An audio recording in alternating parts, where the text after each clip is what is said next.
கர்த்தருக்கு பிரியமானவர்களே, இன்றைக்கும் உங்களுடைய வாழ்க்கையில் பலவிதமான பாரங்களை நீங்கள் சுமந்து கொண்டிருக்கலாம்.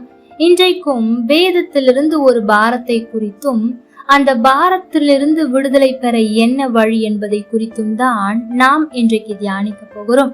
2 கொரிந்தியர் 1 அதிகாரம் 8 10 பிழைப்போம் என்கிற நம்பிக்கை அற்று போகத்தக்கதாக எங்கள் பலத்திற்கு மிஞ்சின அதிக பாரமான வருத்தம் எங்களுக்கு உண்டாயிற்று. நாங்கள் எங்கள் மேல் நம்பிக்கையாயிராமல் மரித்தோரை எழுப்புகிற தேவன் மேல் நம்பிக்கையாயிருக்கத்தக்கதாக மரணம் வரும் என்று நாங்கள் எங்களுக்குள்ளே நிச்சயித்திருந்தோம். அப்படிப்பட்ட மரணத்தினின்றும் அவர் எங்களை தப்புவித்தார், இப்பொழுதும் தப்புவிக்கிறார், இன்னும் தப்புவிப்பார் என்று அவரை நம்பியிருக்கிறோம். எனக்கு பிரியமான தேவ பிள்ளைகளே, இங்கே அப்போஸ்தலனாகிய பவுல் சொல்லுகிறார், நாங்கள் சுமந்த பாரம் கொஞ்ச நஞ்சம் அல்ல. நாங்கள் சுமந்த பாரம் எப்படி தெரியுமா? எங்களுடைய பலத்திற்கு மிஞ்சினது, அவ்வளவுதான். எங்களால் முடியவே முடியாது என்று எங்களுடைய சக்தியெல்லாம் இழந்த நிலையில் நாங்கள் கஷ்டப்பட்டு கொண்டிருந்தோம். பிழைப்போம் என்கிற நம்பிக்கை கூட எங்களுக்கு இல்லை. எங்களுடைய நிலைமை அவ்வளவு மோசமாயிற்று. அப்படிப்பட்ட வருத்தம், பாரம், அதுவும் சாதாரண பாரம் அல்ல, எங்களால் சுமக்க கூடாதபடி மிஞ்சின அதிகமான பாரம் எங்கள் மேல் இருந்தது. நாங்கள் அவ்வளவுதான், இனி பிழைக்க மாட்டோம், நாங்கள் மரித்து விடுவோம் என்று நாங்கள் நிச்சயித்திருந்தோம். ஆனால் அப்படிப்பட்ட மரணத்திலிருந்து எங்களை ஒருவர் தப்புவித்தார், இப்பொழுது தப்புவிக்கிறார், இன்னமும் தப்புவிப்பார் என்று அவரை நம்பி இருக்கிறோம் என்பதாக சொல்லுகிறார். எனக்கு பிரியமான தேவ ஜனமே, அப்படி நம்பி இருந்த பவுலை ஆண்டவர் விட்டு விட்டாரா என்றால் இல்லவே இல்லை. ஒவ்வொரு சூழலிலும் ஆண்டவர் பாதுகாக்கிறார், தப்புவிக்கிறார்.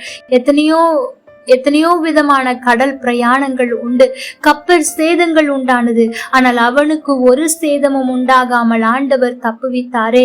இன்றைக்கு இந்த வார்த்தையை கேட்கிற உங்களுக்கும் ஆண்டவர் அதைத்தான் சொல்லுகிறார். பிழைப்போம் என்கிற நம்பிக்கை இல்லையோ? ஆண்டவரை, இதற்கு மேல் என்னால் பாரத்தை சுமப்பதற்கு என்னிடத்தில் பலன் இல்லை, என்னை புரிந்து கொள்வதற்கு ஒருவரும் இல்லை, நான் மிஞ்சின பாரத்தை சுமந்து கொண்டிருக்கிறேன், என்னுடைய பாரம் யாருக்கும் பாரமாய் தெரிவதே இல்லையே என்று அங்கலாய்த்து கொண்டிருக்கிற எனக்கு பிரியமான தேவ பிள்ளையே, உன்னை பார்த்துதான் ஆண்டவர் சொல்லுகிறார், உன் பாரம் மற்றவர்களுக்கு ஒன்றுமில்லாமல் லகுவாய் தெரியலாம், ஆனால் உன் பாரத்தை நான் அறிந்திருக்கிறேன். இது நீ சுமக்க கூடாத நீ சுமக்க கூடாத மிஞ்சின அதிகமான வருத்தமான பாரம் என்று நான் அறிந்திருக்கிறேன். ஆனாலும் சோர்ந்து போகாதே, அப்படியே நான் உன்னை விட்டு விட மாட்டேன். நீ அப்படியே மடிந்து மண்ணுக்கு போய்விடவே மாட்டாய். இதுவரை உன்னை தப்புவித்த நான் இப்பொழுதும் தப்புவிக்கிறேன், இனியும் தப்புவிப்பேன் என்று ஆண்டவர் சொல்லுகிறார். ஆனால் அதற்கு நாம் செய்ய வேண்டியது அவரை நம்ப வேண்டும்.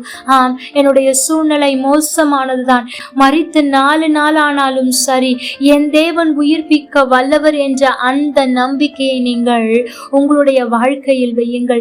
என் தேவன் இதுவரை என்னை தப்புவித்தாரே, இனியும் என்னை தப்புவிப்பார், இனியும் அவர் என்னை நடத்துவார், இனியும் எல்லா சூழ்நிலைகளிலும் அவர் கூட வருவார் என்று அவரை நம்பி பாருங்கள். நிச்சயம் அவர் கைவிடவே மாட்டார். கர்த்தர் தாமே உங்களோடு கூட இருந்து உங்களை ஆசீர்வதிப்பாராக. ஆமென்.